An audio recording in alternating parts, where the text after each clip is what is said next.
이동의 촉 시간입니다. 오늘 촉과에도 오창석 시사평론가 나왔습니다. 어서 오십시오. 네, 안녕하세요. 오창석입니다. 네, 어떤 얘기부터 해볼까요? 네, 오늘 첫 번째 곽상도 의원 얘기부터 해봐야 될 것 같은데요. 곽상도 의원의 50억 퇴직금 파문 굉장히 커지고 있습니다. 곽상도 의원의 아들 곽병채 씨가 자신의 입장을 직접 밝혔고 7년 동안 근무를 하면서 굉장히 많은 민원을 처리했고 퇴직할 당시에 그 위로금, 건강 악화로 인한 위로금까지 포함된 금액이다. 그리고 이 이야기를 하면서 제목을 요즘 이제 넷플릭스라는 매체에서 유행하고 있는 오징어 게임 속의 말이었을 뿐이었다. 이런 이야기를 남겼죠. 근데 이런 이야기를 남기자마자 많은 네티즌들이 이거는 50억 게임이었다. 이런 얘기를 하면서 더 상황이 안 좋아지고 있습니다. 그리고 결정적으로 지금 김만배 씨가 경찰서에 출두하면서 건강 악화, 산재와 관련된 내용을 남겼는데 1시간 전에 오마이뉴스가 입수한 내용에 따르면 근로복지공단의 화천대유가 산재를 신청하거나 산재를 승인한 경우는 없는 것으로 나타났습니다. 이게 해명이 덜 논란이 되는 건데 네. 그 산재를 신청했다고 하더라도 산재로 인한 사망사고가 일어나도 몇십억씩 줍니까? 불가능한 일이죠. 거의 대한민국에서 노동자를 그렇게 챙기는 곳은 없었던 것으로 기억합니다. 그래서 이제 해명이 더 논란이 되는 건데 오창석 평론가도 지금 30대 후반 나이잖아요. 예, 중반입니다. 중반입니까? 예. 그 친구들끼리 이 얘기 할 거 아니에요. 단톡방이나 이런 데서. 그렇죠. 30대 박탈감이 상당할 텐데요. 예, 이게 일단은 곽상도 의원의 이름처럼 행동했으면 좋겠다. 이게 계속 상도에 어긋나는 발언만 하고 있다. 이런 얘기부터 시작을 해서 대한민국에서 과연 어떠한 사람도 이 산재로 또는 퇴직으로 10억대를 받을 수 있는 일반 노동자가 몇 명이나 될 것이며 우리 흔히 말하는 FA 계약이라고 하죠. 자유 계약으로 풀린 프로 야구 선수나 프로 축구 선수 계약금보다도 훨씬 더 높습니다. 그러니까 이렇기 때문에 계속해서 등장하는 것이 우리 회사 사주가 퇴직할 때도 이 정도 못 받는다. 예. 이런 이야기가 나오고 있으면서 이 해명이 오히려 훨씬 더 불길을 지피고 있죠. 네. 그렇죠. 그러면서 지금 입사할 때도 결국은 아버지가 추천했다는 거잖아요. 네. 내가 아는 사람이 회사를 하고 있으니까 거기 한번 지원을 해봐라. 그래서 지원했더니 합격했다는 거 아니에요? 네. 그러니까 이게 입사부터 사실은 문제가 있었다. 그거부터 시작해서 뭐 7년 열심히 일해서 50억. 이게 열심히 일 안 한 사람 어디 있습니까? 오창석 평론가 대충 일합니까? 최선을 다해서 합니다. 뭐 마찬가지 우리 저 밖에 있는 스태프들도 다 최선을 다해 일하죠.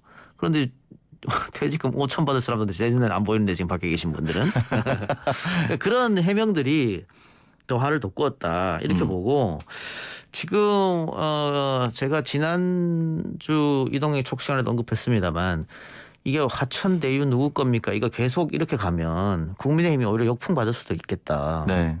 거기다가 이재명 후보로서는 추석 전에 이걸로 민심이 흔들려서 지지율이 빠졌는데 반대로 이게 만일 역풍이 불기 시작하면은 지지도가 결집할 수밖에 없고 그렇게 되면은 이재명 후보가 호남에서 승리할 수도 있다. 지금 그대로 된 거 아니에요? 거의 그대로 그래서 됐죠. 지금 보면 화천대유 이 건에 대해서 이재명이 뭔가 있을 것처럼 언론과 국민의힘이 계속해서 이야기를 했는데 일단 의심스러운 게 나온 거는 지금 다 어쨌든 보수 정당 관계자거든요. 보수 언론 관계자고 그러다 보니까 지금 역풍이 좀 불고 있지 않겠느냐. 네. 거기다가 이재명은 어쨌든 이 화천대유권 대장동 건으로 해서 모든 언론의 이슈를 다 빨아들였다고 말입니다. 네. 그 시간이 지나니까 이재명 이름만 남게 되는 그런 또 이재명으로서 좋은 효과를 누렸다. 네. 최근에 오늘이죠. 오늘 TBS KSOI 조사 여기서 30%를 넘겼는데 이재명이. 네. 이게 ARS 조사거든요.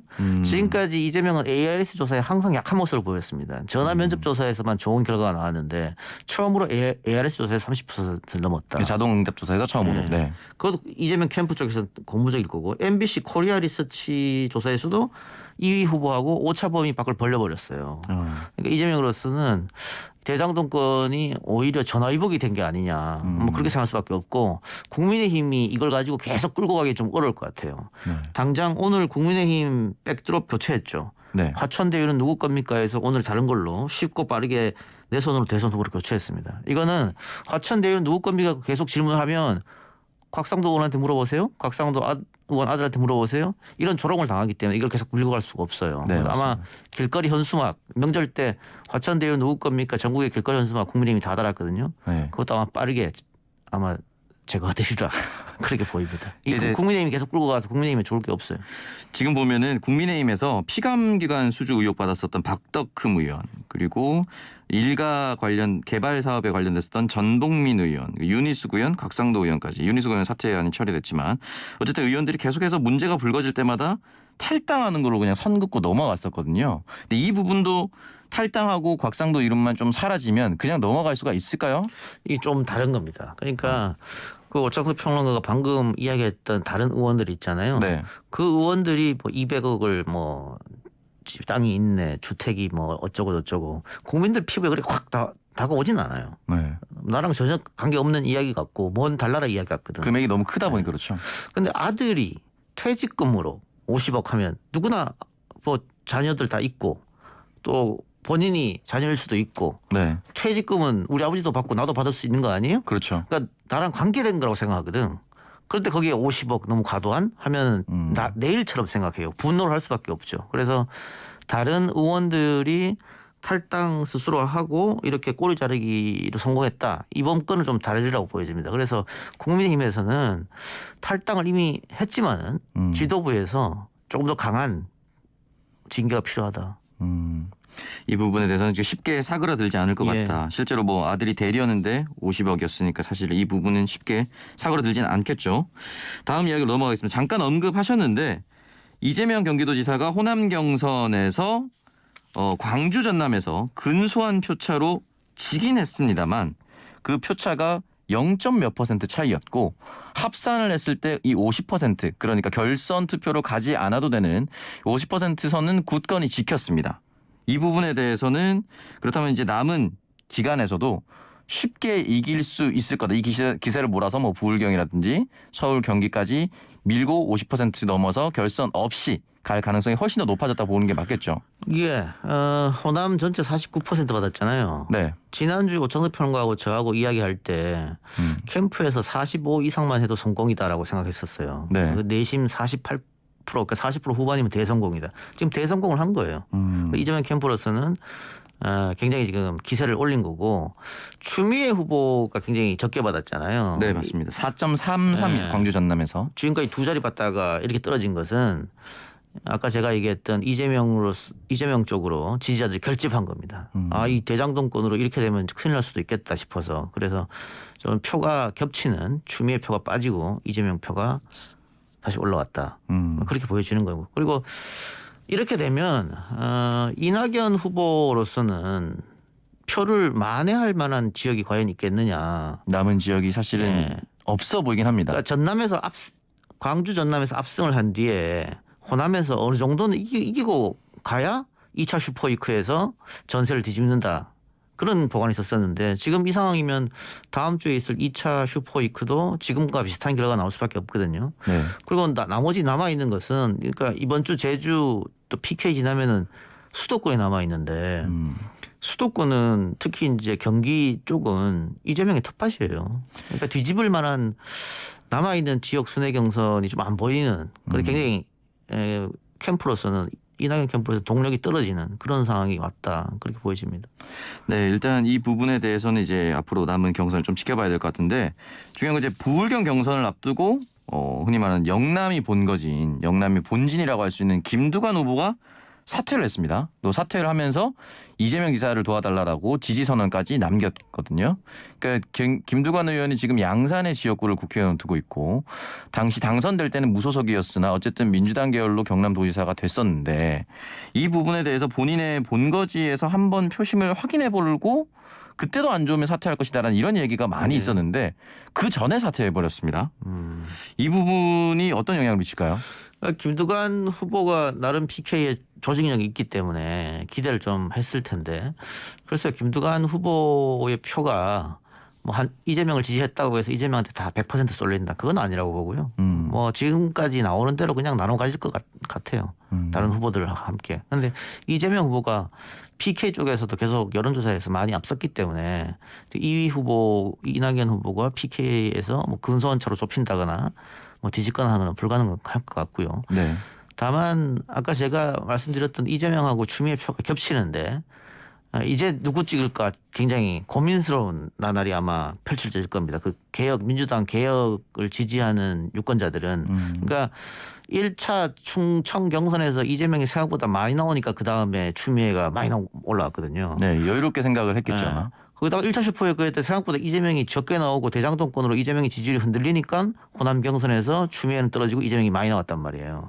그러니까 이번에는 그러면 어떻게 표를 나눠줘야 될까? 상당히 지지자들로서는 고민스러울 겁니다. 그러니까 추미애 표가 올라가면 이재명 편 좀 빠지고 네.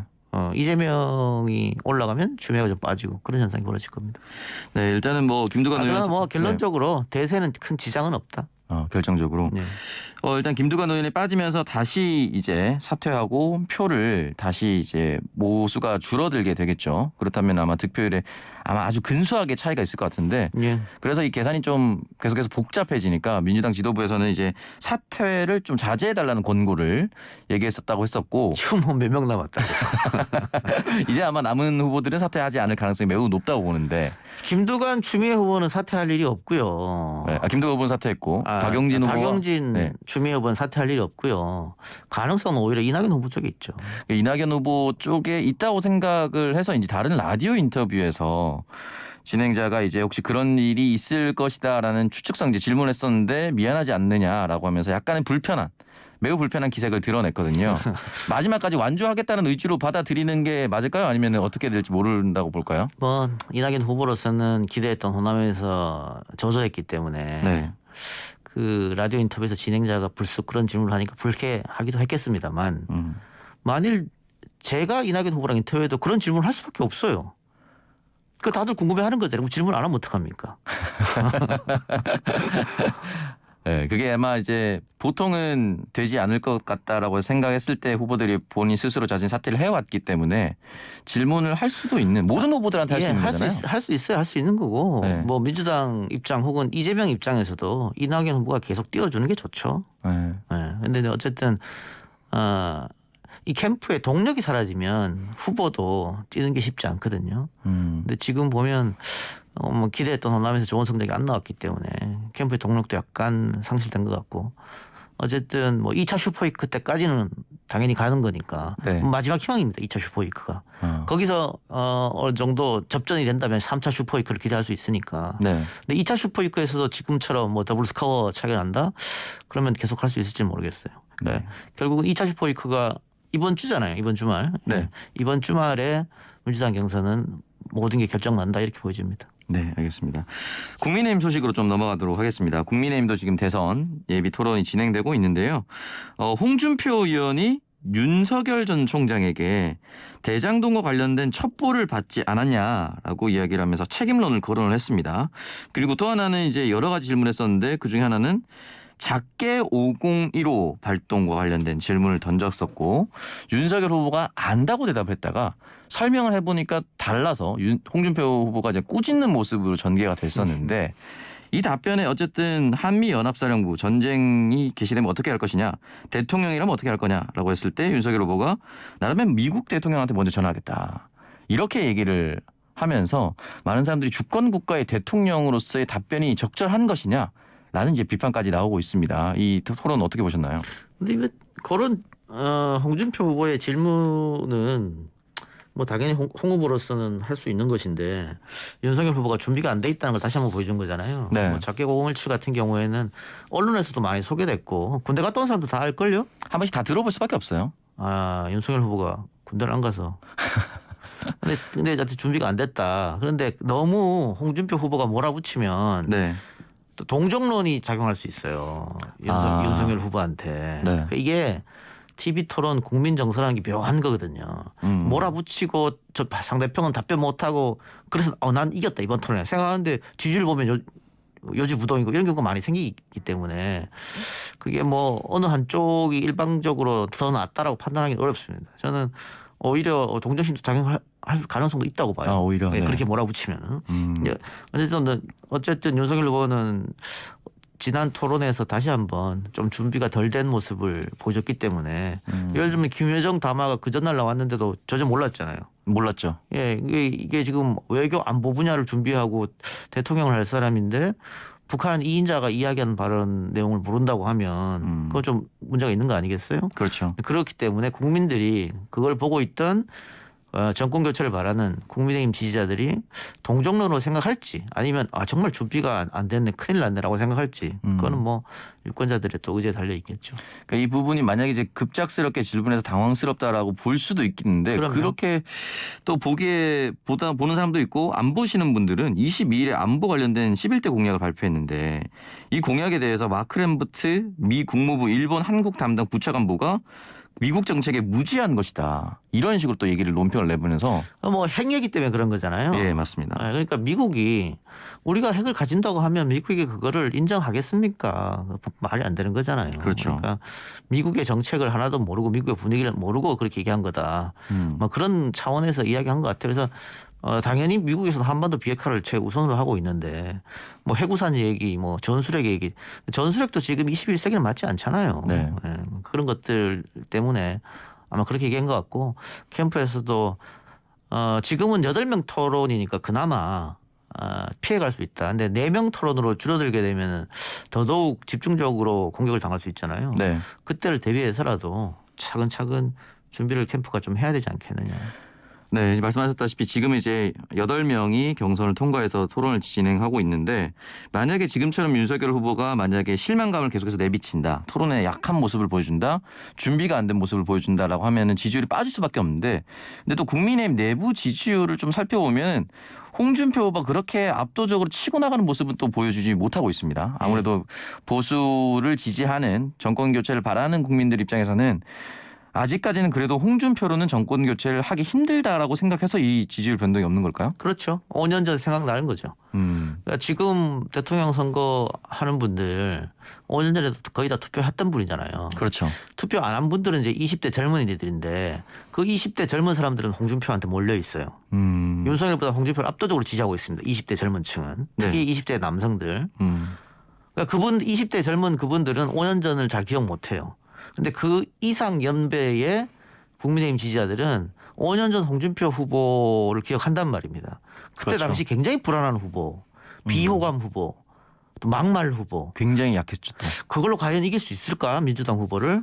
그런 생각이기 때문에 윤석열 후보가 계속해서 실수를 하더라도 그 표가 그대로 홍준표한테 지금 가진 않고 있다. 다만 홍 후보도 어느 정도 알고는 있어요. 본인한테 지지율이 빠르게 흡수가 안 된다는 걸 알고 그렇죠. 있죠. 그리고 왜 그런지도 알고 있어요. 그래서 지난 5년보다는 굉장히 조심해서 발언을 하려고 노력하죠. 그런데 어제 TV 토론도 갑자기 가만히 계세요. 뭐 이렇게 유승민 후보가 토론 중에 그렇게 얘기했었죠. 한다든가. 네. 그거는 어쩔 수가 없어요. 그렇게 나올 수밖에 없어. 마찬가지로 이재명 후보도 갑자기 욱하는 게 나올 수밖에 없어요. 원래 그런 스타일의 사람들이기 때문에 아무리 바꾸려고 해도 스타일은 바뀌지 않거든요. 그러니까 뭐 어떤 사람들은 이번 대선은 홍카콜라 사이다, 콜라하고 잼 사이다, 사이다의 되게 탄산 시리즈가 될 것이다. 탄산 대선. 뭐 그런 얘기도 하잖아요. 네. 어쨌든 그런 홍 후보한테 약점이 있기 때문에 그 약점을 국민의힘을 지지하는 분들한테 내가 많이 고쳤다. 5년 전과는 다르다. 그리고 충분히 준비된 대통령이다. 그것을 어느 정도 인식시켜 주느냐. 거기에 따라서 윤석열 후보에 빠지는 지지율을 흡수할 수 있지. 그렇지 않다면은 그런 인식을 못 전해준다면은 홍 후보가 역전해서 앞으로 나가기는 좀 쉽지 않다. 그렇게 보여집니다. 네, 알겠습니다. 예, 오늘 이동형의 촉은 여기에서 마무리하겠습니다. 지금까지 오창석 시사평론가와 함께했습니다. 수고하셨습니다. 감사합니다.